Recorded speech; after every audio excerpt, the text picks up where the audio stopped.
Hi guys, நீங்க டிஎன்யூஎஸ்எஃப் PC 2025 தேர்வை clear பண்ணணுமா? அப்போ உங்களுக்கான டெஸ்ட் பேட்ச் தாங்க இது, கமெண்ட் டெஸ்ட் பேட்ச். இந்த கமெண்ட் டெஸ்ட் பேட்ச்ல என்ன இருக்க போகுதுன்னு பாத்தீங்கன்னா, ரிவிஷன் டெஸ்ட் 5 இருக்க போகுது, அதே மாதிரி ஃபுல் டெஸ்ட் 10 இருக்க போகுது. டோட்டலா 2500க்கும் மேற்பட்ட கேள்விகளை எழுதி பார்க்க போறீங்க. சோ இது நீங்க ஹார்ட் காப்பியா எழுதி பார்க்கணும். அதாவது ஹார்ட் காப்பினா என்ன? கொஸ்டின் பேப்பர் பிரிண்ட் போட்டு ஓஎம்ஆரோட உங்க வீட்டுக்கே அனுப்பிடுவோம். சோ அப்படி எழுதி பார்க்கணும்னா 400 ரூபாய் கட்டி ஜாயின் பண்ணா போதும். நீங்க இல்ல சார், நான் வந்து கொஸ்டின் பேப்பர் பிடிஎஃப் மட்டும் பாத்துக்கிறேன், வியூ பண்ணிக்கிறேன் அப்படின்றவங்க சாஃப்ட் காப்பியா 100 ரூபாய் கட்டி ஜாயின் பண்ணா மட்டும் போதும். சோ இந்த டெஸ்ட் பேட்ச் பிரத்யேகமா வரக்கூடிய பிசி 2025 தேர்வுகளை எதிர்நோக்கி psychology questions, current affairs questions, and வந்து ஜிஎஸ் கொஸ்டின்ஸ் வச்சு நாங்க ரெடி பண்ணி கொடுத்துருக்கோம். சோ இந்த கமெண்ட் டெஸ்ட் பேட்ச், கவன்னா என்னங்க? இலக்கை குறிவைத்து அடித்தல். அப்ப கவன்ன்ற அந்த இன்ஸ்ட்ருமெண்ட் வச்சு நான் ஒரு குறி வச்சு ஒரு இலக்கு அடைய போறேன். அந்த இலக்கு எதுங்க? இந்த வரக்கூடிய 2025 பிசி தேர்வு தான். சோ அக்டோபர் 6ஆம் தேதியில இருந்து ஸ்டார்ட் ஆகக்கூடிய இந்த டெஸ்ட் பேட்ச்ல நீங்க ஜாயின் பண்றதுக்கான கடைசி டேட் என்னன்னு பாத்தீங்கன்னா 25 செப்டம்பர் தாங்க. சோ செப்டம்பர் 25க்குள்ள ஜாயின் பண்றவங்களுக்கு தாங்க இந்த ஆஃபர் எல்லாமே கிடைக்கும். 400 rupees கட்டினா வீட்டுக்கே கொஸ்டின் பேப்பர், 100 rupees கட்டினா பிடிஎஃப் கொஸ்டின் பேப்பர். சோ இவ்வளவு கம்மி ரேட்ல இந்த கொஸ்டின் பேப்பர் உங்க வீட்டுக்கு தேடி வரப்போகுதுன்னா இந்த கமெண்ட் டெஸ்ட் பேட்சை மிஸ் பண்ண போறீங்களா? கூடவே கூடாதுல. சோ இமீடியட்டா எங்களுடைய டெஸ்ட் பேட்ச்ல எங்க வெப்சைட்ல போய் ஜாயினிங் லிங்க் இருக்கு. சோ ஜாயின் பண்ணிக்கோங்க, இந்த டெஸ்ட் பேட்ச்ல இணைங்க. இதை பத்தி எந்த டவுட்ஸா இருந்தாலும் கீழே டிஸ்பிளே ஆயிருக்கக்கூடிய இந்த கான்டாக்ட் நம்பருக்கு நீங்க தாராளமா கான்டாக்ட் பண்ணி கேளுங்க. அவங்க அதுக்கான டீடைல்ஸ் உங்களுக்கு கொடுப்பாங்க. சோ கமெண்ட் டெஸ்ட் பேட்ச்ல இணைஞ்சா கரெக்டா குறி வச்சு நம்மளுடைய பிசி கனவை அடையலாம். ஓகேங்களா? Thank you. Hi guys, welcome to முப்படை ட்ரைனிங் அகாடமி. சோ பிசி அல்டிமேட்ல இன்னைக்கு நம்ம பார்க்க போறது என்னன்னு பாத்தீங்கன்னா உளவியல் கேள்விகள் தான். சோ 20 கேள்விகள் தான் டிஸ்கஸ் பண்றோம். நீங்க கூட சேர்ந்து நல்லா கவனிக்கும் போது தான் நம்மளால நிறைய விஷயத்த பிராக்டிஸ் பண்ண முடியும். சோ கூட சேர்ந்து கவனிச்சுட்டே இருங்க. சோ இன்னைக்கான டிஸ்கஷன் வீடியோக்கு முதல்ல போயிடலாம். ஃபர்ஸ்ட் சரியான இணையை காண்கன்னு சொல்லிட்டு உளவியல் கேள்விகள்ல கேட்டிருக்காங்க. 22 என்பதை 441 தொடர்பு படுத்திருக்காங்க. அப்ப 13 எதனோட தொடர்பு படுத்துறோம் அப்படின்னு சொல்லிட்டு கேக்குறாங்க. சோ 22 ஏன் 441 தொடர்பு படுத்தணும் அப்படின்ற கேள்வியும் மனசுக்குள்ள எழுந்துச்சுனாலே அதுக்கான பதில் ஆட்டோமேட்டிக்கா கண்டுபிடிக்கலாம். சோ என்ன அப்படின்றத யோசிங்க. இந்த 441 நீங்க பார்க்கும் போது ஜஸ்ட் அது 441 ஒரு பெரிய தொகையா பாத்தீங்கன்னா அது ஒரு பெரிய தொகையாவே இருந்துரும். ஆனா அந்த 441 ஒரு ஸ்கொயர் வேல்யூவா பாத்தீங்கன்னா இதுக்கான ஆன்சர் வந்து உங்களுக்கு பிடிபடலாம். சோ 441 எதனுடைய ஸ்கொயர்? 21 ஸ்கொயர். அப்போ 22ன்ற முன்னாடி நம்பர் 21 வந்து ஸ்கொயர் பண்ணி தான் இந்த பக்கம் எழுதியிருக்காங்க. அப்ப நமக்கு இங்க என்ன கொடுத்திருக்காங்க? 13 கொடுத்திருக்காங்களா? அப்ப இங்க 12ஓட ஸ்கொயர் எழுதுறதுக்கான வாய்ப்புகள் தான் அதிகமா இருக்கு. ஆப்ஷன்ல இருந்துச்சுன்னா அதுதானே விடை. ஆப்ஷன்லாம் ஆட்டோமேட்டிக்கா இருக்கு. சரியா? அப்போ 144 தான் ஆன்சர். அப்ப எப்படி லாஜிக்க ஃப்ரேம் பண்ணிருக்காங்க பாருங்க. 22ன்ற ஒரு நம்பர், அதுக்கு முன்னாடி நம்பருடைய ஸ்கொயர் அங்க எழுதிருக்காங்க. அப்ப அங்க 13 கொடுத்திருந்தா 13ன்ற நம்பருக்கு முன்னாடி நம்பருடைய ஸ்கொயரான 12 ஸ்கொயர் எழுதிருக்காங்க. இப்ப இதுவே நான் 22 444ன்னு எழுதியிருந்தேன்னா இந்த 13 என்னன்னு எழுதிருப்பேன்? 169 எழுதிருப்பேன். காரணம் இந்த நம்பர் 22 ஸ்கொயர். அப்ப 13 ஸ்கொயரே 169 மாறி இருக்கும். அதனால ஆப்ஷன்ல திடீர்னு ட்விஸ்ட் இருக்குன்னு சொல்லிட்டு படிச்சுடாதீங்க. சோ 22 இது 21 ஸ்கொயர், இங்க 13 இங்க 12 ஸ்கொயர் எழுதணும். ஓகேவா? சோ நல்லா புரிஞ்சுக்கிட்டு பொறுமையா போடுங்க. ஆப்ஷன்ல இருக்கேன்னு போட்டுறாதீங்க. அடுத்து வந்து தவறானதை காண்கன்னு சொல்லிட்டு ஒரு 4 விஷயத்த கொடுத்திருக்காங்க. எல்லாருக்குமே டிஃபால்ட்டான ப்ரீவியஸ் இயர் கொஸ்டினும் கூட. பூண்டு, இஞ்சி, உருளை, தக்காளி அப்படின்னு சொல்லிட்டு கொடுத்திருக்காங்க. இதுல எது தவறுன்றத கேட்கும் போது நம்ம ஈஸியா சொல்லலாம், இதுதான் சார் தவறு அப்படின்னு சொல்லிட்டு. யார சொல்லுவீங்க? தக்காளியே சொல்லுவீங்க. காரணம் என்ன அப்படின்னு பாத்தீங்கன்னா, பூண்டாகட்டும், உருளைக்கிழங்காகட்டும் அல்லது இஞ்சி ஆகட்டும் எல்லாமே பூமிக்கு அடியில விளையக்கூடிய ஒரு வகை பொருட்கள். ஆனா தக்காளி என்பது பூமிக்கு அடியில விளையுமா? Definitely not. தக்காளின்றது பூமிக்கு மேல விளையக்கூடிய ஒரு விஷயம். சோ அதனால தக்காளி வந்து பூமிக்கு மேல விளையக்கூடிய காரணத்தினால இந்த 4 பொருட்கள்ல இருந்து தவறானதை ஒதுக்கி வைக்கப்படுறது எதுன்னு பாத்தீங்கன்னா தக்காளி தான். சோ அதனால அதை ஒழுங்கா பாத்துக்கோங்க. அடுத்தது 3வது, கொடுக்கப்பட்ட படத்தில் உள்ள சதுரங்களின் எண்ணிக்கையை எண்ணுங்கள் அப்படின்னு சொல்லிட்டு கொடுத்திருக்காங்க. இப்ப இதுல எத்தனை சதுரம் இருக்குன்னா, இது உள்ள ஒரு 4 இருக்கா, இது உள்ள ஒரு 4 இருக்கா, இது உள்ள ஒரு 4 இருக்கா, இது உள்ள ஒரு 4 இருக்கு. அப்ப 4 நாள் 8, 8 8 16 சதுரம் வந்துருச்சு. அப்ப வெளியில இருக்கிறதோட சேர்த்தா 5. அப்ப நம்ம ஒரு கேங்கா எண்ணும் போது 4ஆ எண்ணாம எத்தனையா எண்ணிடலாம்? 5ஆ எண்ணிடலாம். சரியா? அப்ப இந்த 4 பிளஸ் வெளியில இருக்கிற 1 5. அப்போ இதுல மட்டுமே கிட்டத்தட்ட 20 சதுரம் இருக்கு. இந்த 20 சதுரம் இல்லாம இந்த பெருசா ஒண்ணு இருக்குல்ல, அது இப்படி 4ஆ பிரிஞ்சிருக்கா. இந்த மாதிரி வந்துச்சுனாலே இதுல எத்தனை சதுரம் இருக்குன்னு சொன்னேன்? 5 சதுரம் இருக்கு. அப்ப நமக்கு ஆக மொத்தம் எத்தனை சதுரம் இருக்கு? 25 சதுரங்கள் இருக்கு. சரி, புரிஞ்சுச்சாமா? 25 சதுரங்கள் இருக்கிறது. சோ நல்லபடியா பார்த்துட்டு ஒழுங்கா பண்ணுங்க. இப்ப பாருங்க, நான் அந்த சின்ன வட்டம் 1 2 3 4 இங்க இருக்கக்கூடிய வட்டத்தோட சேர்த்தா 5. அதனாலதான் கேங்கா 5 5ன்னு எழுதியிருக்கேன். அப்ப 5 5 10 5 20. இப்ப இந்த படத்தை தான் வெளியே வரைஞ்சிருக்கேன். இதுலதான் எவ்வளவு இருக்கு? 5 இருக்கு. அப்ப ஆக மொத்தம் 25 சதுரங்கள். அடுத்து 4வது பாத்தீங்கன்னா, கொடுக்கப்பட்ட படத்தை முடிக்க சரியான வடிவத்தின் தேர்விலிருந்து தேர்வு செய்யவும் அப்படின்னு சொல்லிட்டு கொடுத்திருக்காங்க. சோ இப்ப இதை வந்து உனக்கு சரியா வரையணும். இதை கரெக்டா நீங்க வரைஞ்சிருந்தீங்கன்னா உனக்கு படம் இப்படிதான் அமைஞ்சிருக்கும். சரியா? இப்படிதான் அமைஞ்சிருக்கும். சோ இப்படி இருக்கக்கூடிய படத்தை தான் அவங்க நமக்கு கேக்குறாங்க. சோ இப்படி இருக்கக்கூடிய படம் எதுன்னு பாத்தீங்கன்னா பி ஆப்ஷன்ல இருக்கக்கூடிய படம். சோ பார்த்துட்டு இந்த படம் தான் அந்த இடத்துக்கு சரியா பொருந்த வேண்டிய படமா இருந்திருக்கும். சோ இந்த மாதிரி கொஸ்டின்ஸ்ல ஈஸியாவே நீங்க என்ன பண்ணலாம், அடிச்சு விட்டுடலாம். சோ அந்த இடத்துக்கு சரியா பொருந்த வேண்டிய படம் எதுதான் கேட்டிருக்காங்க. ரொம்ப எல்லாம் அவங்க ட்விஸ்ட் வச்சு கொஸ்டின் கேட்கல. சோ பொருந்த வேண்டிய படத்தை ஈஸியா பார்த்தா பிக் பண்ணி போட்டு போயிட்டே இருக்கலாம். இதுல கண்ணு இருக்கிறவங்க எடுத்துட்டு போமா மார்க். அடுத்தது, இந்த கீழே கொடுக்கப்பட்டுள்ள பின்வருவனவற்றில் நான்கில் ஏதோ ஒன்று ஒரு வகையில் ஒத்ததாக இருப்பதால் அவை தங்களுக்குள் ஒரு குழுவை உருவாக்குகின்றன. இவற்றில் எது அந்த குழுவுடன் தொடர்புடையது அல்ல. இப்ப நீங்க கொடுத்திருக்கிறதுல ஏதோ அந்த கேங்கோட ஃபார்ம் ஆகாத ஒரு தனித்து இருக்கக்கூடிய ஒருத்தர் இருக்கார். யார் அதுன்றத கண்டுபிடிங்க. ஃபர்ஸ்ட் ஏபிசிடி தானே. சோ ஃபர்ஸ்ட் ஏ டி ஜி கொடுத்திருக்காங்க. ஆப்ஷன்ல இல்லதான், பட் ஆனா அவரோட ஒற்றுமையை செக் பண்ணிடுங்க. இப்ப ஏவுக்கும் டிக்கும் நடுவுல பிசின்னு 2 லெட்டர் விட்டுருக்காங்க. இதுக்கு நடுவுல EF 2 லெட்டர் விட்டுருக்காங்க. அப்போ இந்த ஃபர்ஸ்ட் பேர்ல வந்து பாத்தீங்கன்னா 2 லெட்டர் விட்டு தான் எழுதப்பட்டிருக்கு. செகண்ட் பேர் செக் பண்ணுங்க. PSV QR TU இதுவும் 2 லெட்டர் விட்டு தான் எழுதியிருக்காங்க. அப்போ இவங்க 2 பேரும் ஒரே ஒற்றுமையை ஃபாலோ பண்றாங்க. இப்ப மத்தவங்கள செக் பண்ணிடலாம். CFI ல DEGH எல்லாருமே 2 லெட்டர் விட்டு தான் எழுதிருக்காங்க. அப்போ இதுலயும் 2 லெட்டர் விடப்பட்டிருக்கு. அப்ப இவங்களும் அதே ஒற்றுமையை தான் ஃபாலோ பண்றாங்க. அப்ப இவங்க 2 பேர்ல தான் யாரோ ஒரு கூட்டத்துல கருப்பாடு இருக்காங்க. JLN KLMN பாருங்க. இந்த JLNன்ற பேர்ல ஒரு லெட்டர் விட்டு தான் எழுதிருக்காங்க. இப்ப TWS செக் பண்ணுங்க. UVXY ஓகேவா. சோ எல்லாமே 2 லெட்டர் விட்டு எழுதப்பட்டிருக்கு. ஆனா இது மட்டும் என்னதான் ஒரு லெட்டர் விட்டு தான் எழுதப்பட்டிருக்கு. அப்ப ஆட்டத்துல கூட்டத்துல இருக்கக்கூடிய கருப்பாடு யாரு? JLN. அப்ப இந்த லெட்டர் கிளஸ்டர்ஸ்ல எது தவறு அப்படின்னு பாத்தீங்கன்னா JLN தான் தவறா இருக்கு. சரிங்களா. அடுத்த 6வது கேள்வி. R என்பவர் T இன் மகன். R வந்து யாரோட பையனா? T யோட பையனா. சோ அப்ப R வந்து T யோட மகன். மகன் சொல்லும் போது பையன். சரிங்களா, மகன். K என்பவர் L இன் சகோதரி. K என்பவர் L இன் சகோதரி. அப்ப K இந்த கொஸ்டின் வந்து கொஞ்சம் இதுவா இருக்கு. இந்த இடத்துல புல் ஸ்டாப் வராதுமா, அதனால ஒழுங்கா படிச்சுக்கோங்க. K என்பவர் L இன் சகோதரி அப்படின்னு சொல்றாங்க. அப்போ Lன்னு ஒரு கேரக்டர் இருக்கு. அந்த Lோட சகோதரி தான் K. சகோதரின்னும் போது யாருமா? சிஸ்டர். சரியா. ஆனா L வந்து சகோதரனாவும் இருந்திருக்கலாம், சகோதரியாவும் இருந்திருக்கலாம், நமக்கு தெரியாது. K என்பவர் L இன் சகோதரன் மற்றும் L இன் தந்தை M என்பவர் T ஐ மணந்துள்ளார். சரியா. அப்ப Lக்கு ஒரு அப்பா இருக்காங்க. அவர் யாரு? M. சரியா. Lோட அப்பா M வந்து யாரை மணந்துள்ளார்? T ஐ மணந்துள்ளார். T ஐ மணந்துள்ளார்னா இவங்க 2 பேரும் யாரா இருக்கணும்? கணவன் மனைவியா இருக்கணும். நல்லா கவனிச்சுக்கோங்க. Lன் தந்தை M. அப்ப Lோட அப்பா வந்து Mன்னு சொல்லிட்டாங்க. அந்த M வந்து T ஐ மணந்துள்ளார் அப்படின்னும் போது T வந்து யாரு? ஒய்ஃபா தான் இருந்திருக்கணும். ஏன்னா இவர் ஆண் இல்ல. அப்ப T ஐ மணந்துள்ளார்னா T ஒய்ஃப். அப்ப T யோட பையன் 6. இவங்களுக்கு 2 பசங்க Lலும் Kவும்னா அப்ப இவங்க 3 பேரும் யாரு? கூட பிறந்தவங்க. அப்ப இது ஒரு நல்ல ஃபேமிலி. இவங்க 2 பேரும் அப்பா அம்மா, அவங்களுக்கு பிறந்த பசங்க 3 பேர் L K R.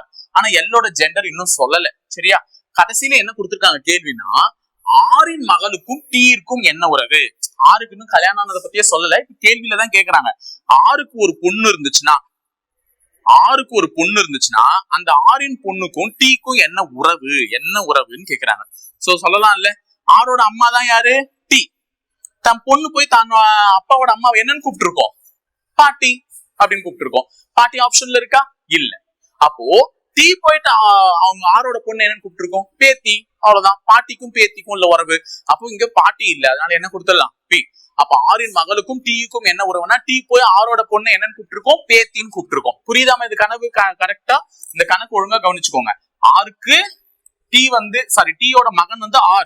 அதே மாதிரி Lக்கு சகோதரி வந்து K. Lோட அப்பாவான M வந்து T கல்யாணம் பண்ணிட்டு இருக்காங்க. அப்ப இவங்க 2 பேரும் ஹஸ்பண்ட் அண்ட் ஒய்ஃப்னா இவங்க 3 பேரும் ஒன்னா பிறந்தவங்கன்னு சொல்லிட்டாங்க. இப்ப ஆரோட பொண்ணுக்கும் Tக்கும் என்ன உறவுன்னு கேட்டிருக்காங்க. ஆரோட பொண்ணை போய் T என்னன்னு கூப்பிடும்னா பேத்தின்னு கூப்பிடும். சரியா. Answer over. சரியா. ஆனா நல்லா கவனிச்சு போடுங்க. பிளட் ரிலேஷன்லாம் ரொம்ப முக்கியம். அடுத்து 7வது கொஸ்டின். ஒரு இடத்திலிருந்து கிளம்பிய பின்னர் நவீன் கிழக்கு நோக்கி 3 கிலோமீட்டர் நடக்கிறார். அப்ப ஏதோ ஒரு இடத்துல இருந்து நவீன் ஒருத்தன் என்ன பண்ணிருக்கான்னா கிழக்கு நோக்கி 3 கிலோமீட்டர் போறார். சரியா. கிழக்கு நோக்கி 3 கிலோமீட்டர் நடக்கிறார். பின் தனது இடது பக்கம் திரும்பி 3 கிலோமீட்டர். அப்ப இடது பக்கம் திரும்பி 3 கிலோமீட்டர் நடக்கிறார். சரியா. முதல்ல நேரா போனார், இப்ப இடது பக்கம் திரும்பி 3 கிலோமீட்டர் நடக்கிறார். இதன் பின் அவர் மீண்டும் தனது இடதுபுறம் திரும்பி 4 கிலோமீட்டர். இப்படி போறவருக்கு இடது கை எது? முதல்ல இப்படி போகும்போது இது வலது, இது இடது. இப்ப இப்படி போறாரு, இது வலது, இது இடது. திருப்பி இடது பக்கம் திரும்பி 4 கிலோமீட்டர் கொஞ்சம் எக்ஸ்டெண்ட் பண்ணிக்கோங்க. ஏன்னா இதுவே 3 கிலோமீட்டர் ஆயிடுச்சு. 4 கிலோமீட்டர் கொஞ்சம் நீட்டி விட்டாதான் 4 கிலோமீட்டர். இடது பக்கம் திரும்பி 4 கிலோமீட்டர் நடக்கிறார் எனில் அவரது தன் தொடக்க திசையிலிருந்து எந்த திசையில் உள்ளார்? நல்லா ஞாபகம் வச்சுக்கோங்க. இங்க தொடங்கினார், கிழக்கு நோக்கி 3 கிலோமீட்டர், இடது பக்கம் திரும்பி 3 கிலோமீட்டர், மறுபடியும் இடது பக்கம் திரும்பி 4 கிலோமீட்டர்னா இங்க முடிச்சிருக்காரு. இப்ப தொடக்கத்துல இருந்து எந்த திசைன்னு கேக்குறாங்க. அப்ப தொடக்கத்துல இந்த மாதிரி ஒரு கோடு போட்டுக்கோங்க. இது என்ன திசை? வடக்கு. இது என்ன திசை? கிழக்கு. இது என்ன திசை? மேற்கு. இது என்ன திசை? தெற்கு. அப்போ நவீன் தொடங்கின இடத்துல இருந்து இதுதான் நவீனுடைய முடிவு இடம். இப்ப நவீன் இங்கதான் இருக்கான். இப்ப முடிவு இடம் எந்த திசையில இருக்குன்னு கேக்குறாங்க. இப்படி நேரா இருந்துச்சுன்னா வடக்குன்னு சொல்லியிருப்பேன், இப்படி கரெக்டா இருந்துச்சுன்னா மேற்குன்னு சொல்லியிருப்பேன். ஆனா இது பாரு ரெண்டும் கேட்டாந்தனமா இப்படி நிக்குது. சரியா? அப்ப வடக்குக்கும் மேற்குக்கும் நடுவுல இருக்கிறதுனால இது என்ன திசை? வடமேற்கு. அப்ப ஆன்சர் என்னது? வடமேற்கு திசையில் உள்ளான். அப்போ நவீன் தனது தொடக்க நிலையிலிருந்து வடமேற்கு திசையில் முடித்துள்ளான். அப்ப இதுதான் ஆன்சர். சரியா? ஒழுங்கா பார்த்துட்டு கொடுங்க. திசைகள்லாம் ஈஸி தான். அடுத்தது இது ஒரு 3 விஷயத்த கொடுத்துட்டு இதுக்கான வெண்படத்தை தேர்ந்தெடுக்க சொல்றாங்க. பாலூட்டிகள், குதிரைகள், யானைகள் அப்படின்னு சொல்லிட்டு கொடுக்குறாங்க. பாலூட்டி அப்படின்னா மேமல்ஸ், குட்டிகளை இடுவது அனைத்துமே கிட்டத்தட்ட பாலூட்டி இனங்கள் தான். சோ அப்போ பறவை இனங்கள்ல இருக்கக்கூடிய ஒரே பாலூட்டி இனம் நம்ம பார்த்துட்டு இருக்கிறது வௌவால். அது நல்லாவே தெரியும் உங்களுக்கு. சோ அந்த மாதிரி இப்ப இங்க 2 விலங்குகள் கொடுத்திருக்காங்க. இதை பத்தி நீங்க அதிகமா கேள்விப்பட்டிருந்தீங்கன்னா கண்டிப்பா இதை பாலூட்டிகள் சொல்லியிருப்பீங்க. சோ குதிரை மற்றும் யானை பத்தி சொல்லியிருக்காங்க. குதிரையும் சரி யானையும் சரி ரெண்டுமே என்னது? பாலூட்டி தான். அப்ப இது குதிரை, இது யானை, ரெண்டுமே என்னது? பாலூட்டி. அப்போ ஆன்சர் ஆப்ஷன் 2. அப்ப 2ல இருக்கக்கூடிய படம் தான் சூஸபிளா இருக்கும். சோ கரெக்டா பார்த்து சூஸ் பண்ணிக்கோங்க. சரியா? அடுத்தது 9வது கேள்வி பாத்தீங்கன்னா ஒரு பார் வரைபடம் கொடுத்திருக்காங்க. இந்த பார் வரைபடம் என்ன சொல்லுதுன்னா 2001 இருந்து 2005ஆம் ஆண்டில் எக்ஸ், ஒய் மற்றும் இசட் ஆகிய 3 நிறுவனங்களில் காகித உற்பத்தி புள்ளி விவரங்களை 1000 காட்டுகிறது. எனில் 5 ஆண்டுகளில் குறைந்த சராசரி உற்பத்தியை கொண்டிருந்த நிறுவனம் எது அப்படின்னு சொல்லிட்டு கேக்குறாங்க. குறைந்த சராசரி உற்பத்தி. சராசரினா எப்பவுமே என்ன கண்டுபிடிப்பீங்க? எல்லாத்தையும் கூட்டி அந்த 5ஆல வகுக்கணும். ஏன்னா இங்க எத்தனை ஆண்டுகள் கேட்டிருக்காங்க? 5 ஆண்டுகள் கேட்டிருக்காங்க. அப்ப நமக்கு மொத்தமா கொடுத்திருக்கிறது 5 ஆண்டுகள். எந்தெந்த நிறுவனம் கொடுத்திருக்காங்க? X, Y, jet. செவப்பா இருக்கிறது ஒய், பச்சையா இருக்கிறது ஜெட், ப்ளூவா இருக்கிறது எக்ஸ். அப்ப எந்த நிறுவனங்கள்ல குறைந்த சராசரி உற்பத்தி இருக்குன்னு கேக்குறாங்க. நல்லா கவனிச்சு பார்த்தா தெரியும். இந்த கணக்கு நீ போடணும்னே அவசியம் இல்ல. இப்ப நான் போய் X 45 plus 51 plus 48 plus 57 plus 54 நல்லா ஞாபகம் வச்சுக்கோங்க. எக்ஸோட டேட்டாவை மட்டும் கூட்டி இருக்கேன். புரியுதுங்களா? எக்ஸோட டேட்டாவெல்லாம் கூட்டி நீங்க நினைக்கிற எக்ஸ் இல்ல, இங்க எக்ஸ். ஓகேவா? சோ எக்ஸோட டேட்டாவை மட்டும் கூட்டி எதால அடிக்கணும்? 5ஆல அடிக்கணும். இப்படி அடிச்சு கொடுத்திருந்தா எனக்கு எக்ஸினுடைய சராசரி உற்பத்தி கிடைக்கும். அதே மாதிரி ஒய்யோட டேட்டாவெல்லாம் கூட்டி அடிச்சிருந்தா ஒய்யோட இது கிடைச்சிடும். ஜட்டோட டேட்டாவெல்லாம் கூட்டி 5ஆல அடிச்சிருந்தா ஜட்டோட சராசரி உற்பத்தி கிடைக்கும். அதை வச்சு எந்த நிறுவனம் குறைந்த சராசரி உற்பத்தியை பெற்றுள்ளதுன்றதுதான் இவங்க கேள்வி. ஆனா நான் என்ன பண்ண போறேன்? படத்தை பார்த்தே சொல்ல போறேன். இப்ப எல்லா வருஷத்திலயும் பாருங்க ஏற்ற இறக்கமே இல்ல. இப்ப பாருங்க எக்ஸ் இங்க எப்படி இருக்கானா கொஞ்சம் ஏறி இருக்கான், மறுபடியும் இறங்கி இருக்கா, கொஞ்சம் ஏறி இருக்கான், கொஞ்சம் இறங்கி இருக்கான். ஆனா 5 வருஷத்திலயுமே 3 நிறுவனங்களை ஒப்பிடும் போது யார் குறைந்த உற்பத்தியில இருக்காரு? எக்ஸ் தான்.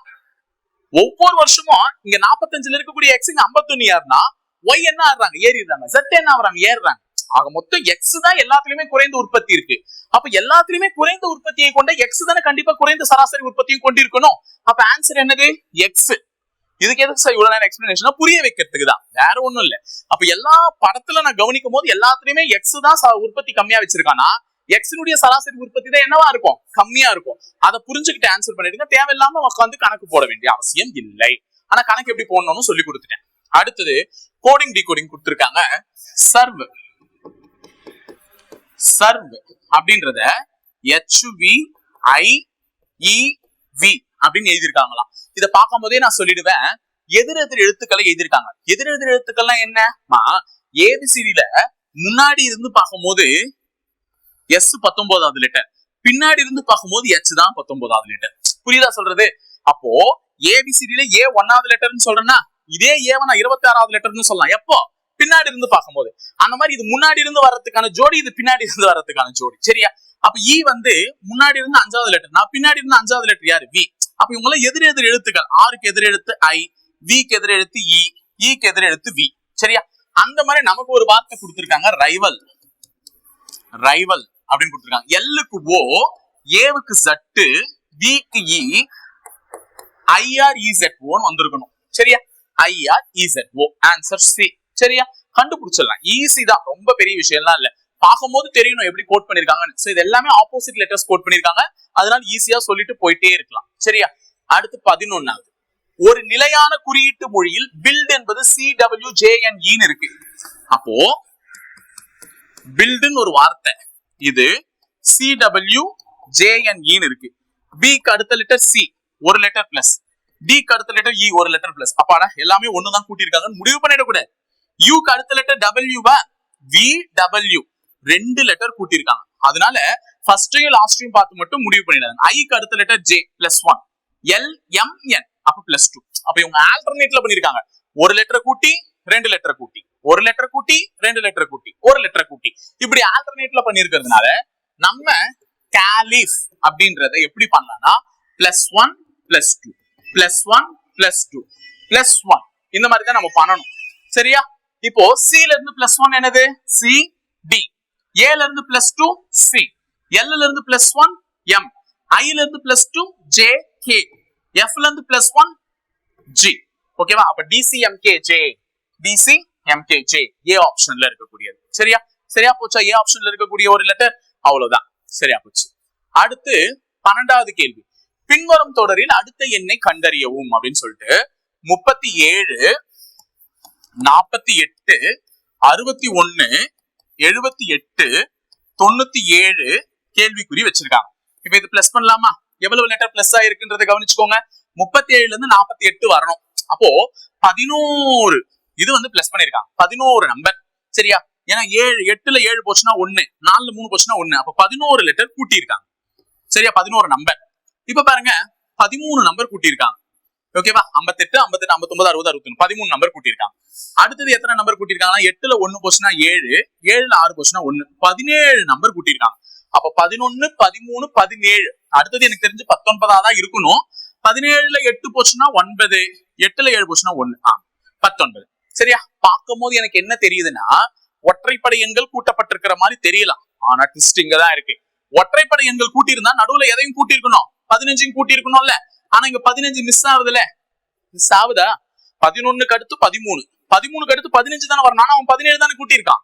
அப்ப யோசிக்கணும், இது எல்லாமே என்ன நம்பர்னா பகா எண்கள். இது எல்லாமே என்ன நம்பர்? பகா எண்கள் அப்படின்னு சொல்றாங்க. அப்ப 11க்கு அடுத்த பகா எண் 13, 13க்கு அடுத்த பகா எண் 17, 17க்கு அடுத்த பகா எண் 19, 19க்கு அடுத்த பகா எண் என்ன? 23. என்னது? 23. அப்ப 7 ஒரு 3 10, 1 ரிமைண்டர், 9 1 10 12. சோ ஆன்சர் 120 ஆப்ஷன்ல இருக்கா? இருக்கு, ஏ ஆப்ஷன். சரியா? 120 தான் ஆன்சர். சரியா போச்சா? அடுத்தது அப்ப யோசிச்சு பார்த்து பதில் சொல்லுங்க. அடுத்தது, ஒரு பல்பு உற்பத்தியாளர் அதன் மொத்த தயாரிப்பில் 19% பழுதடைந்துள்ளதாக கண்டறிகிறார். அப்போ ஒரு பல்பு உற்பத்தி பண்ணும் போது எப்பவுமே நான் 100 பல்பு உற்பத்தி பண்ணா அது எனக்கு 100%, 200 பல்பு உற்பத்தி பண்ணாலும் அதுதான் எனக்கு 100%, 1000 பல்பு உற்பத்தி பண்ணாலும் அதுதான் எனக்கு 100%. அவ்வளவுதான். அப்போ எனக்கு எவ்வளவு பல்பு நான் உற்பத்தி பண்ணியிருந்தாலும் அது எனக்கு 100%. அந்த பல்பு உற்பத்தியாளர் உற்பத்தி பண்ணதுல 19% பழுதடைஞ்சிருக்கு. அப்ப பாக்கி எத்தனை சதவீதம் நல்லா இருக்கு? 81%. இந்த ஃபர்ஸ்ட் லைன் உனக்கு அதுதான் புரிய வச்சிருக்காங்க. ஒரு பல்பு உற்பத்தியாளர் அது மொத்த தயாரிப்பான 100%த்துல 19% டேமேஜ் ஆயிடுச்சுன்னு சொல்லிட்டாராம். அப்ப 19% டேமேஜ்னா 81% தான் நல்லா இருக்கு. சரியா? 100ல 19 போச்சுன்னா 81% நல்லா இருக்கு.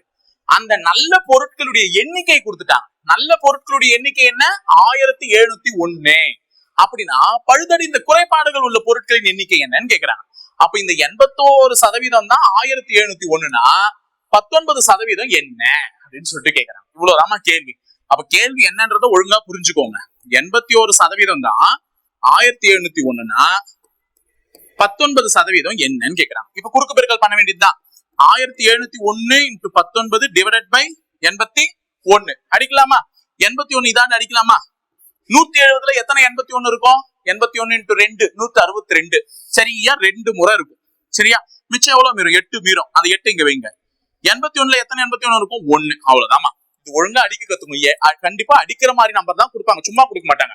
1701ல எத்தனை 81 இருக்குன்னு கேக்குறாங்க. 81 170ல 2 முறை இருக்கும். ஏன்னா 81 × 2 என்ன? 162. அப்ப 2 முறை இருக்கும். மிச்சம் 8 மீறும். அந்த 8 ஒன்னோட சேர்த்தா 81 வந்துரும். சோ 81 ஒரு முறை, அவ்வளவுதான். 21 முறையா? சோ 21 19 பெருக்கி கொடுத்த ஆன்சர். 1 9 9 2 9 18. 1 1 1 2 2 கூட்டலாமா? ஆன்சர் 399. அப்போ இந்த சேதமடைந்துள்ள, அதாவது குறைபாடு உள்ள பல்புகளின் எண்ணிக்கை என்ன? 399. அவ்வளவுதான். சரியா? அப்ப கணக்கு புரிஞ்சுச்சா? 100% உற்பத்தி பண்ண அந்த பல்பு உற்பத்தியாளர்களுடைய பொருட்கள்ல 19% சேதம் அடைஞ்சிருக்கு. அப்ப உற்பத்தியில 19% சேதம் அடைஞ்சிச்சுன்னா நல்ல பொருட்களுடைய எண்ணிக்கை 81%. அந்த 81% எண்ணிக்கையா கொடுத்துட்டாங்க 1701. சேதம் அடைஞ்சது எத்தனைன்னு கேக்குறாங்க. அதை ஈக்குவல் பண்ணி குறுக்கு பெருக்கல் பண்ணி கண்டுபிடிக்க வேண்டியதுதான். சோ அடுத்த கணக்கு போலாமா? 14. 8:15 மணிக்கு மணிமுள்ளுக்கும் நிமிடமுள்ளுக்கும் இடையே உள்ள சிறிய கோணம் என்னன்னு சொல்லிட்டு கேக்குறாங்க. ஒண்ணும் இல்ல, ஃபார்முலா தான். 11/2 into minutes minus 30 into hours modulus. Answer நெகட்டிவ்ல வந்தாலும் பாசிட்டிவ்ல போட வேண்டியதுதான். சோ இவ்வளவுதாமா கணக்கு. இப்போ மினிட்ஸ் என்னது? இது அவர். அப்ப முன்னாடி இருக்கிறது அவர், ரெண்டாவதா இருக்கிறது மினிட்ஸ். கணக்குல போடலாமா? 11/2 into மினிட்ஸ்னா எவ்வளவு? 15 மைனஸ் 30 into ஹவர்ஸ்னா எவ்வளவு? 8. சரியா? இப்ப கணக்கு போடலாம். இது ரெண்டு பக்கமும் மாடுலஸ் போட்டுக்கோங்க. கணக்கு போட்டா இது அடிக்க வேணாம். முதல்ல 11 15 பெருக்கிக்கோங்க. 165/2 மைனஸ் 38 24 0. ஓகேவா? இப்ப 165ல பாதி எவ்வளவுமா? 165ல பாதி 16ல பாதி 8, 5ல பாதி 2 2.5. சரியா? அப்போ கணக்கு இங்க பக்கம் போடுற பாருங்க. 82.5 மைனஸ் 240. சரியா? இப்ப கணக்குல அடிக்க வேண்டியதுதான். 240ல 82.5 போச்சுன்னா, 240ல 82.5 போச்சுன்னா, 10ல 5 போச்சுன்னா 5, 9ல 2 போச்சுன்னா 7, 13ல 8 போச்சுன்னா 5, 1 இருக்கும். அவ்வளவுதான். ஆன்சர் 157.5. எதுக்கு இந்த மாடுலஸ் போட்டிருக்கேன்னா, உள்ள ஆன்சர் நெகட்டிவ்ல வரும். சார் பெரிய குறி தானே சார் போடணும், நெகட்டிவ் போடக்கூடாது. மாடுலஸ் போட்டிருக்கிறதுனால நெகட்டிவா இருந்தாலும் சரி பாசிட்டிவா இருந்தாலும் சரி ஆன்சர் ஆல்வேஸ் ட்ரீட் பாசிட்டிவ். புரியுதா? நெகட்டிவா இருந்தாலும் பாசிட்டிவா தான் பார்க்கணும். அப்ப ஆன்சர் என்னது? 157.5. ஆப்ஷன்லே இல்லையே சார் அப்படின்னு கேட்டீங்கன்னா, ஆப்ஷன் இருக்கு, நீங்க ஒழுங்கா கவனிக்கல. இங்க இருக்கக்கூடிய இந்த 315/2 அடிச்சு கொடுத்தா என்ன வரும்? 157.5. அப்ப 157.5 டைரக்டா கொடுக்காம ஆன்சர் எப்படி கொடுத்திருக்காங்க? 305 டிகிரி பை 2 கொடுத்திருக்காங்க. இப்ப நீங்க அடிச்சீங்கன்னா ஆன்சர் என்னது? இதுதான் 157.5 தான். வேணா 2 தடவை கூட்டி பாரு. இந்த 157.5 நான் 2ஆல பெருக்கணும்னு சொன்னா 2 தடவை கூட்டியே பாருங்க. பெருக்கிறது கூட்டுறது எல்லாம் ஒண்ணுதானே. 7 7 14 15 10 11 வந்துச்சா? 315. அப்ப 315 2ஆல அடிச்சா ஆன்சர் என்ன? 157.5. அததான் அப்படி கொடுத்திருக்காங்க. அதனால ஆன்சர் இல்ல அப்படின்னு சொல்லக்கூடாது. ட்விஸ்ட் எல்லாம் இப்படி கூட இருக்கும். ஓகேவா? 15வது கேள்வி. இதுல வட்டம், இது ஒரு வெண்படம் கேள்வி. வட்டம் எதை குறிக்குதுன்னா டோர். டோர்னா என்னமா? கதவு. முக்கோணம் எதை குறிக்குதுன்னா கார். இந்த சதுரம் எதை குறிக்குதுன்னா மீன்.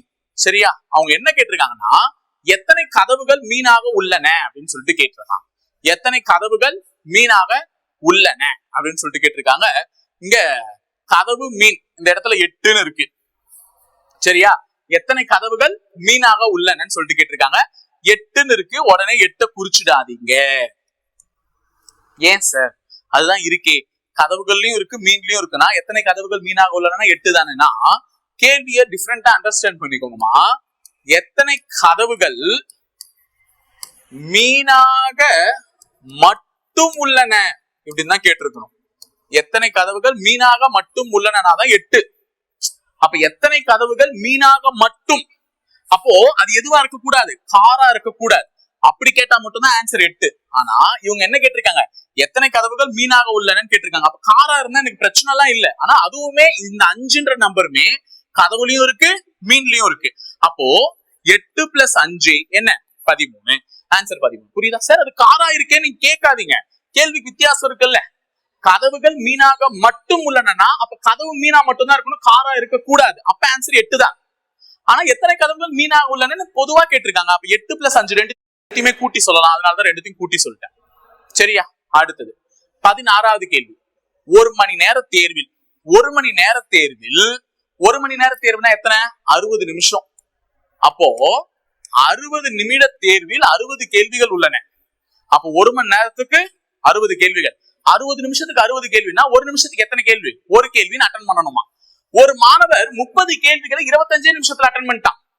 அப்போ மொத்தமா எக்ஸாம் டைம் 60 நிமிஷமா, கேட்டிருக்க கேள்வி எத்தனை 60 கேள்வி. அப்ப நம்ம கணக்குப்படி என்ன பண்ணலாம், ஒரு நிமிஷத்துக்கு ஒரு கேள்வி அட்டன் பண்ணலாம். ஆனா அந்த பைபிள்ல என்ன பண்ணிருக்கு, 30 கேள்விய 25 நிமிஷத்துல அட்டன் பண்ணிட்டு இருக்கு. புரியுதா? மொத்தமா 60 கேள்வி, 30 கேள்வி 25 நிமிஷத்துல அட்டன் பண்ணிடுச்சு. மிச்சம் எவ்வளவு கேள்வி இருக்கு அவங்க கிட்ட? 30 கேள்வி தான் இருக்கு. ஆனா அட்டன் பண்றதுக்கு எவ்வளவு நேரம் இருக்கு? 35 நிமிஷம் இருக்கு. சரியா? 30 கேள்விக்கு 35 நிமிஷம் இருந்துச்சுன்னா மீதமுள்ள ஒவ்வொரு கேள்வியும் முடிக்க சராசரியாக அவ எடுத்துக்கொண்ட வினாடிகள் என்னன்னு கேட்டிருக்காங்க. வினாடி கேட்டிருக்காங்க, நல்ல ஞாபகம் வச்சுக்கோங்க. அப்ப இப்ப 30 கேள்விக்கு அவனுக்கு அட்டன் பண்றதுக்கு எவ்வளவு நேரம் இருக்கு? 35 நிமிஷம் இருக்கு. புரிஞ்சுதா? கேள்வி 60 நிமிஷத்துக்கு 60 கேள்வி. ஆனா 30 நிமிஷம் 30 கேள்வி 25 நிமிஷத்துல முடிச்சிட்டானா, ஒரு மணி நேரத்துக்கு 25 நிமிஷம் போயிடுச்சுன்னா மிச்சம் எவ்வளவு நிமிஷம்? 35 நிமிஷம் இருக்காங்க. 35 நிமிஷத்துக்கு பாக்கி 30 கேள்வி அட்டன் பண்ணலாம். இப்போ முதல்ல 35 நிமிஷத்துல எத்தனை வினாடிகள் இருக்குன்னு பாக்கலாம். ஒரு நிமிஷத்துக்கு 60 வினாடியா, அதனால 60ஆல பெருக்கிக்கிறேன். 35 நிமிஷத்துல எத்தனை வினாடிகள் இருக்குன்னு பாக்கலாம். சரியா? 6 5 30. இந்த ஜீரோவை நான் பெருக்கல, ஓரமா வைக்கிறேன். 6 5 பெருக்கிறேன் 30. 3 6 18. 18ஓட 3 கூட்டினா 21. இப்ப அந்த ஜீரோவை இறக்கிக்கிறேன். 2100. அப்போ 35 நிமிஷத்துல எனக்கு எத்தனை வினாடி இருக்கு? 2100 வினாடிகள் இருக்கு. 2100 வினாடிகள் இருக்கு. இந்த 2100 வினாடிகள்ல இவன் இந்த 30 கேள்வி அட்டன் பண்ணணும். சோ அதை அடிச்சு கொடுத்த ஆன்சர் அவ்வளவுதாமா. அப்ப 2100/30 அடிச்சா எத்தனை செகண்ட்ஸ்ல அவன் ஆன்சர் பண்ணலாம்ன்றது கிடைச்சிடும். 0க்கு 0 அடிஞ்சிடுமா? இது அடிக்கலாமா? 21 எத்தனை முறை? 7 முறை. 0 அப்படியே இருக்கு. அப்போ 70 செகண்ட் ஒதுக்குனா ஒரு கேள்விக்கும் அவன் தாராளமா அட்டன் பண்ணலாம். அப்ப இவனுக்கு 60 ஒரு நிமிஷம் தேவையில்ல, ஒரு நிமிஷம் 10 செகண்ட் தாராளமா அட்டன் பண்ணலாம். That means 70 seconds. சரியா? இந்த கேள்வி புரிஞ்சுச்சா நல்லா ரீவைண்ட் பண்ணி கூட பாத்துக்கோங்க. அடுத்தது விடுபட்ட எண்ணெய் காண்கன்னு சொல்லிட்டு கொடுத்துருக்காங்க. 13ஐயும் 9ஐயும் வச்சு இந்த நம்பரை வர வச்சிருக்காங்க. ஏன்னா நடுவுல உள்ள நம்பர் தான் பெருசு, நடுவுல உள்ள நம்பர் தான் விடுபட்டு இருக்குன்னா இது ரெண்டுத்தையும் வச்சுதான் வர வச்சிருக்கணும். முதல்ல 13ஐயும் 9ஐயும் பெருக்குங்க. 9 3 27, 1 9 9, 9 1 2 17, 11 சாரி 117 வந்துச்சா? இப்ப 12ஐயும் 11ஐயும் பெருக்குங்க. 2 தடவை 12 அப்படியே போட்டுற வேண்டியதான். 2 3 1 132 வந்துட்டானா? அவ்வளவுதான். இப்ப 22 7ஐயும் பெருக்குன்னா ஆன்சர். சரியா? 2 7 14, 2 7 14 ஒரு 1 ஆன்சர் 154. அப்ப ஆன்சர் ஆப்ஷன் பி. அப்ப மேல இருக்கிற நம்பரையும் கீழே இருக்கிற நம்பரையும் பெருக்கி கொடுத்தா நடுவுல இருக்கிற நம்பர் வந்துட்டாங்க. முடிஞ்சிச்சு. சரியா? அடுத்து 18வது கேள்வி. தவறான இணையை காண்கன்னு சொல்லியிருக்காங்க. தவறான இணை. Iraq, dinar, Italy, Rome, Greece, Athens, Egypt, Cairo. என்ன சார் என்னென்னவோ கொடுத்திருக்காங்கன்னா ஒண்ணும் இல்ல, அந்தந்த நாடுகளுடைய தலைநகரத்தை கொடுத்திருக்காங்க. எகிப்தினுடைய தலைநகரம் எது? கெய்ரோ. கிரீஸினுடைய தலைநகரம் எது? ஏதென்ஸ், ஒலிம்பிக் நகரம், முதலில் ஒலிம்பிக் நடைபெற்றது. இத்தாலியினுடைய தலைநகரம் எது? ரோம். அப்ப ஈராக்கினுடைய தலைநகரம் தீனார், ஈராக்கினுடைய தலைநகரம் பாக்தாத். அப்ப தீனார் என்பது நாணயம், ஈராக்கில் பயன்படுத்தக்கூடிய நாணயம். அப்ப மத்ததுல எல்லாம் தலைநகரங்கள் இருக்கு, இதுல மட்டும் நாணயம் இருக்கு. அதனால தவறாக பொருந்தியுள்ள இணை அதுதான். சரி, இந்த இடத்துல ஒலிம்பிக் பத்தி சொன்னல, கிரீஸுடைய தலைநகரம் ஏதென்ஸ். அந்த ஏதென்ஸ் ஒலிம்பிக் நகரம் என்று அழைக்கப்படுகிறது. முதலில் ஒலிம்பிக் போட்டிகள் நடைபெற்றது. இப்ப 2028 ஒலிம்பிக் போட்டி, கரண்ட் அஃபேர்ஸ் வரலாம். ஒரு சின்ன பாயிண்ட் ரிமெம்பர், 2028 ஒலிம்பிக் போட்டி எங்க நடக்க போகுது? லாஸ் ஏஞ்சல்ஸ்ல நடக்க போகுது. எங்க நடக்க போகுது? Los Angeles. லாஸ் ஏஞ்சல்ஸ் எங்க இருக்கு? அமெரிக்கால. சரியா? அமெரிக்கால. அப்ப 2028 ஒலிம்பிக் போட்டிகள் லாஸ் ஏஞ்சல்ஸில் அமெரிக்காவில் நடக்க போறது. ஓகேவா? 2024 எங்க நடந்துச்சு? இப்ப நடந்துச்சு இல்ல, போன வருஷம். அது எங்க நடந்துச்சுன்றத மறக்காம கமெண்ட் பாக்ஸ்ல கமெண்ட் பண்ணுங்க. எத்தனை பேருக்கு ஞாபகம் இருக்குன்னு பார்க்கலாம். இன்னொன்னு, இந்த 2028 ஒலிம்பிக்கினுடைய பெரிய ஒரு இம்பார்ட்டன்டான ஒரு பாயிண்ட் என்னன்னா, கிட்டத்தட்ட 197 சம்திங் வருஷத்துக்கு அப்புறமா கிரிக்கெட் அப்படின்ற ஒரு விளையாட்டை அனௌன்ஸ் பண்ண போறாங்க. தட் மீன்ஸ் 128 வருஷத்துக்கு அப்புறமா நினைக்கிறேன். சாரி, 128 வருஷத்துக்கு அப்புறமா கிரிக்கெட் அப்படின்ற ஒரு விளையாட்டை என்ன பண்ண போறாங்கன்னா மறுபடியும் ஒலிம்பிக்ஸ்ல எடுத்துட்டு வர போறாங்க. அதாவது 1896 ஃபர்ஸ்ட் ஒலிம்பிக்ஸ் நடந்தது. அப்ப கிரிக்கெட் இருந்துச்சு. சரியா? அடுத்து 4 வருஷம் எப்போ? 1900 கிரிக்கெட் நடக்கல. அப்ப 1900 கிரிக்கெட் ஒலிம்பிக்ல இருந்து எடுத்துட்டாங்க. கிட்டத்தட்ட 128 வருஷத்துக்கு அப்புறமா 2028 லாஸ் ஏஞ்சல்ஸ் அமெரிக்காவில் நடைபெற போற ஒரு ஒலிம்பிக்ல தான் கிரிக்கெட் ஒரு போட்டியை அறிமுகப்படுத்துறாங்க. சோ இப்ப ஒலிம்பிக்ஸ் வச்சு 2 கரண்ட் அஃபேர்ஸ் சொல்லியிருக்கேன். ஒரு கேள்வி உங்களை கேட்டிருக்கேன், 2024 ஒலிம்பிக்ஸ் எங்க நடந்ததுன்னு சொல்லிடுங்க மறக்காம. அடுத்தது, கொடுக்கப்பட்ட பார் வரைபடம் 5 வெவ்வேறு கரைகளில் 5 வெவ்வேறு கடைகளில் இன்வெர்டர்களின் விற்பனையை காட்டுகிறது. அப்ப ஏ, பி, சி, டி, இ இந்த 5 கம்பெனில இன்வெர்டர்ஸ் எப்படி விற்பனை பண்ணிருக்காங்கன்னு காட்டுதான். இது 2017 மற்றும் 2018. அப்போ வெறுமனேன்னு இருந்துச்சுன்னா அது 2018, ப்ளூ கலர்ல இருந்துச்சுன்னா 2017. அப்போ ஏ நிறுவனத்துல 2017ல 85 இன்வெர்டர்ஸ் விற்பனை பண்ணிருக்காங்க. அதே ஏ நிறுவனத்துல 2018ல 90 இன்வெர்டர்ஸ் விற்பனை பண்ணிருக்காங்க. அப்ப தெரிஞ்சுச்சா? இதுதான் கணக்கு. பாக்கிறதுக்கு முதல்ல தெரிஞ்சுக்கோங்க. இப்ப நம்மள கேள்வி என்ன கேட்டிருக்காங்கன்னா, 2 ஆண்டுகளுக்கான கடை ஏவின் மொத்த விற்பனையின் விகிதம் மற்றும் 2 ஆண்டுகளுக்கான டி கடையின் விற்பனையின் விகிதம் என்ன? அப்போ அவன் நம்மள 2 கடை தான் கேட்டிருக்கான். ஒரு கடை ஏ, இன்னொரு கடை என்ன டி. இந்த 2 ஆண்டுகள் கொடுத்திருக்காங்கல்ல, 2017 2018. இந்த 2 ஆண்டுகள்லயும் ஏ கடை வித்த இன்வெர்டர்ஸ்க்கும் டி கடை வித்த இன்வெர்டர்ஸ்க்கும் உள்ள ரேஷியோ கேக்குறாங்க. அப்ப ஏ கடை எவ்வளவு வித்திருக்கு? 85 ஒரு 90 எவ்வளவுமா வந்துச்சு? 90 எவ்வளவு வரும்? 180 வரும். ஆனா இங்க 90 இருக்கு, ஒரு 85 தானே இருக்கு.